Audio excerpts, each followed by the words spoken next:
Assalamu alaikum, my brothers and sisters. Good night, good day, good evening, good morning to other thinking people.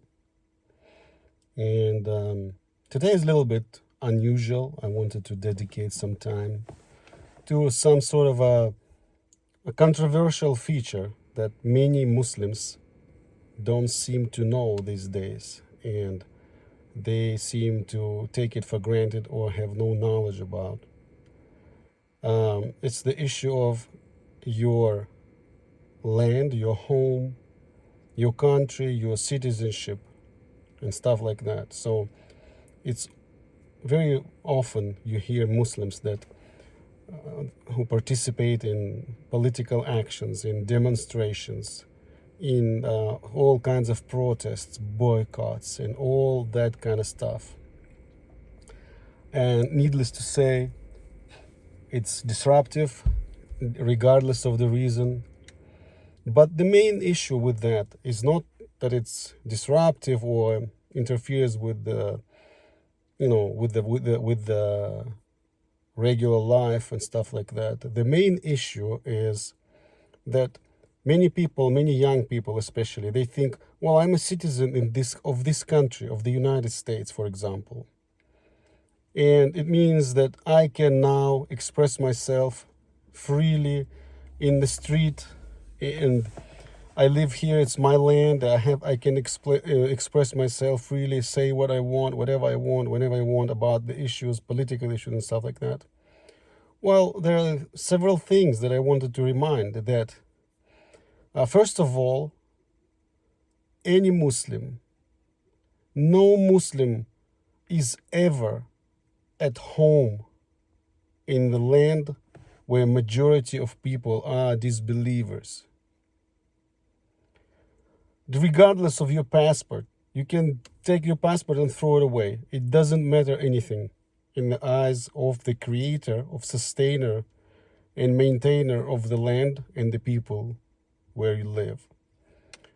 It will never be your land, regardless of whether you were born here, or maybe if you traveled here, naturalized, you received a passport. It will never be your land. For example, America, maybe in the far future, beyond your life, or maybe in your lifespan, but it requires the majority population to be Muslim in order for the land to be called Muslim land. And truly, it's hard to imagine, because now Muslims represent pretty small minority religion-wise in America, for example, or in the Western countries. It may be a little bit more in one city, a little bit less in another city, state by state, but we are all guests in this country, all Muslims, regardless of whether you're born here or whether you came here, or are you converted or you're born Muslim. It doesn't matter. As long as you are Muslim, you are a guest in this country, and you're governed by a contract that we made with the people of this country, which is they allow us freedom of religion. They allow us to pray and perform basic unalienable parts of our religion. And we do not break the law of their land. This is the premise, this is the contract, the social contract that any Muslim, regardless of his citizen or her citizenship, of birth, of color, of race, of passport, whatever, language. Every Muslim has this contract. Even if you are American in the fifth generation, doesn't matter. You are here on a contract with the majority of population of this land, which is not Muslim. And again, the contract is we don't break the law of the land in exchange for freedom of religious expression. Yes, there's some of that expression is lacking. Not everything is allowed, namely loud call to prayer. But majority, most of the things are allowed here to express yourself, and people are not hostile. Majority of people are not hostile to you expressing, or to us, I'd rather say, expressing ourselves, praying, even in the public places. I have never encountered even an evil eye or like even like hostile look if people just pray or or walk down the streets, with this exception of crazies who are, you have crazies everywhere, regardless of the country. But first and foremost, so if you, for example, let's say you do not want to continue to support that contract, and you do not want to obey the laws of this country, the first thing that you should do is not to change those laws, not to try to affect the society, not to cause any disruption or any illegal behavior. The first thing you should do, if you cannot bear living here, you must leave. You must leave and go wherever you want. I mean, try Muslim countries, try other countries and see how it works. And, but you cannot break the social contract of the Muslims with this government, with these people. And let's say the government represents the people in this country more than in any country in the world, I'd say.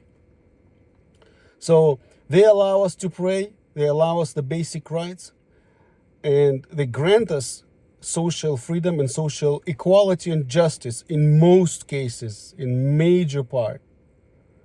And we do not break their laws as much as we can, as much as it doesn't harm, the eternal law, the law of Allah.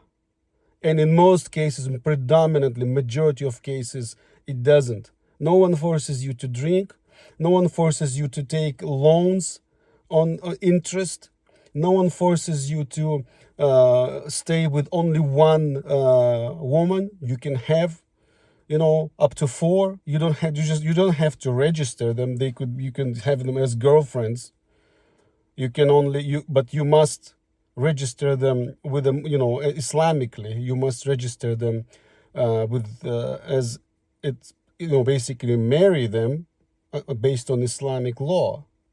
But you don't have to register them in the government, with the government, and no one will penalize you for it. I mean, it's okay. You can live with them, you can have them. That's fine. Even though formally it is illegal in many states to have a wife and then a mistress and another mistress or whatever, but it's no one guards it, because most Americans have a bunch of girlfriends, and during their lifetime, and it's okay. So in general, the idea is that no one limits your freedom of religion here. In exchange, you should not break the law. Also, it's worth of noting that any kind of demonstration, any kind of expression of political will is prohibited in Islam unless you're a person of the politics, unless you're a politician, unless you're making the decisions, political decisions of a state or a country or another country. It's not yours to decide. You cannot just go and you cannot demonstrate, you cannot boycott. Those are all political decisions. It's like you cannot make any military decisions. You cannot harm people, because you're nobody. You're not a general, you are not a soldier, you're not in the legal army of a legal country. So if you decide to do it, it's a clear crime, because first and foremost, no Muslims ever, I'm talking about the first Muslims, the correct generation, the first few generations of Muslims, they never did any sort of demonstrations or marches or protests or boycotts. On the contrary, they were boycotted by the disbelievers. So it's one of the ways of the disbelievers, boycott and, mob action. It's a way of disbelievers. A way of Muslims is obedience of the authority, where you are present as much as it is allowed by our religion. Of course, if someone's forcing you to drink alcohol, someone's forcing you to commit atrocity or some other kind of crap like that, you should not obey. And it's clear, obedience to the celestial authority, to the highest authority of our Lord and owner comes first. But as much as you can, you must obey the law of the land. And yes, you will always be a guest here. We are all guests, regardless of our citizenship. You can take that blue book and you can put it in the frame and, forget about it. Take it when you travel, because you when you die, it's not, you're not going to take the book and tell Allah, I was American citizen, I marched and I protested. Because it will mean nothing. That little book, that passport will mean nothing. Nothing in front of Allah. And you'll be punished according to your deeds, according how you obeyed. How the first Muslims obeyed. If you did the same, if you, copied them, if you tried to do as much as they did, and in the way they did. So if you want to fight, leave the country. Don't break the law. There are multiple ahadith. There are multiple stories about that. For example, a story of a person who was a shepherd of disbelievers' cattle. And he converted to Islam. So he said, should I go fight and take that cattle with me? And so the Prophet ﷺ, he said, no, you must return the cattle to the owners and then come back and be part of our religion and do whatever you're supposed to do. So it is sacred. The treaty, the contract, the covenant with this land where you live. It's breaking of the contracts. It's one of the most atrocious, great sin. One of the most atrocious, great sins. So don't take it lightly. Don't take it lightly. My brothers and sisters, don't march, don't boycott. If you're not a politician, don't do political things.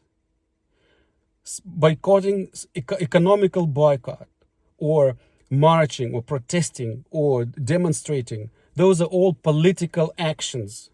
And if you're not a politician, do not perform political actions.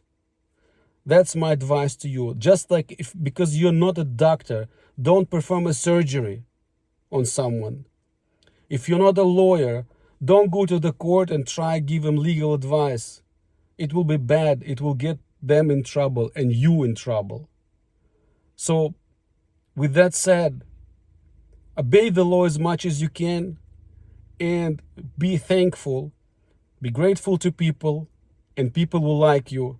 And just as our prophet, our beloved prophet, may Allah grant him eternal blessing and peace and tranquility, said, when you thank Allah, when you thank people, it means you thank Allah. So be grateful and be just and be fair. Because no religion tolerates unfairness in its essence. No religion. So live, enjoy. If you cannot bear it, leave the country and continue life elsewhere. But do not break the covenant because it's bad for all of us. It will affect the society badly. It will affect the kids, everyone. They will see that, those contracts are not sacred. Those contracts mean nothing. It's basically destruction of our way of life. Islam means obedience to the laws of Allah, to the laws of the Prophet, and to the laws of the people. With that, I'm bidding you goodbye, good night, good evening, good morning, wherever you are. May peace be upon you, and may blessings of Allah in afterlife be with Muslims and people who submitted to His will, to the to the laws of nature that He established. Assalamu alaikum.